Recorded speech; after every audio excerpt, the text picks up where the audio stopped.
Well, as cab drivers who are trying to make a living, they often end up risking their lives by picking up people. Our friend She's not even there. It's like, you know. This city here is like an open sewer, you know? It's full of filth and scum. Inspired by Robert De Niro's character in Taxi Driver, livery cab driver Angel Ruiz of the Bronx has spent over 20 years making his living riding New York's sometimes mean streets. I love my job. What do you love the most about it? What I love most about it, because it's, I say, like, people love TV. This is my TV. You know, it's like kids love video games. This is my video games. You know? It's entertainment. So, yes, I love it. So it's everything in one. While Ruiz may love it, riding along with the husband and father of two overnight during a typical run in the Bronx, it is soon clear to me just how tough the neighborhoods he goes through can be. Yeah, this is one on every other side. This is where the person got murdered that day. Just last month, Ruiz jumped out of his car to help a man he saw being beaten. The man died, but Ruiz did get accolades and a bulletproof vest after a 911 call helped catch the killers. But I never looked at it as I'm a hero. You know, my thing is just make sure that the streets are safe for everybody else. Ruiz once wanted to be a cop, so his do-good deeds are understandable, but the reality is many drivers themselves are at risk and wouldn't dream of doing what Ruiz did. That's because several of their own have been killed on the job. Cesar Santos was shot and killed in the Bronx last June when a fare refused to pay. In December, Trevor Bell was shot in the head during a Queens robbery.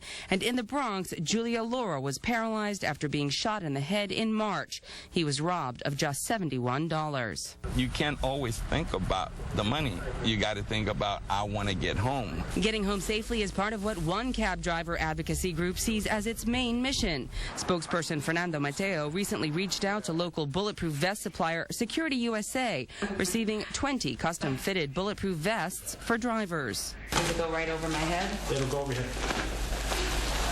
And you have to understand also that it's not, this is a male's vest. This is a man's vest. It's not just custom made for me. No.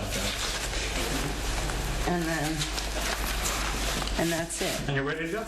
It's not an issue of where they're going to be shot or stabbed. It's an issue of that they must wear this in order to get home on a daily basis. Most of them think it's a great idea. I mean, those that drive those areas at those hours of the night could use whatever you can give them to protect themselves. And while the vest will not protect drivers' heads, Angel Ruiz says the vests are a move in the right direction. Think about, you know, what could happen out there, your life, which that's the most important thing.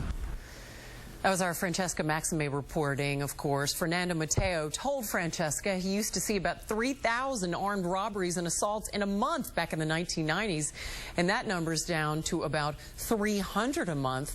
He said that they used to see 30 to 50 drivers murdered every year.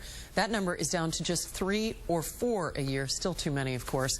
Mateo says that in-cam partitions, cameras, GPS devices, and patrols where the passenger gets stopped by the NYPD, called the TRIP program, have all helped. But still, he says the streets are dangerous and the rough economy can make people more desperate. One other note to tell you about, Security USA says it's getting calls for vests from bodega owners who, when they're in isolated areas, also face many of the same risks that cab drivers do. All right, thanks to Francesca Maxime for an update on that.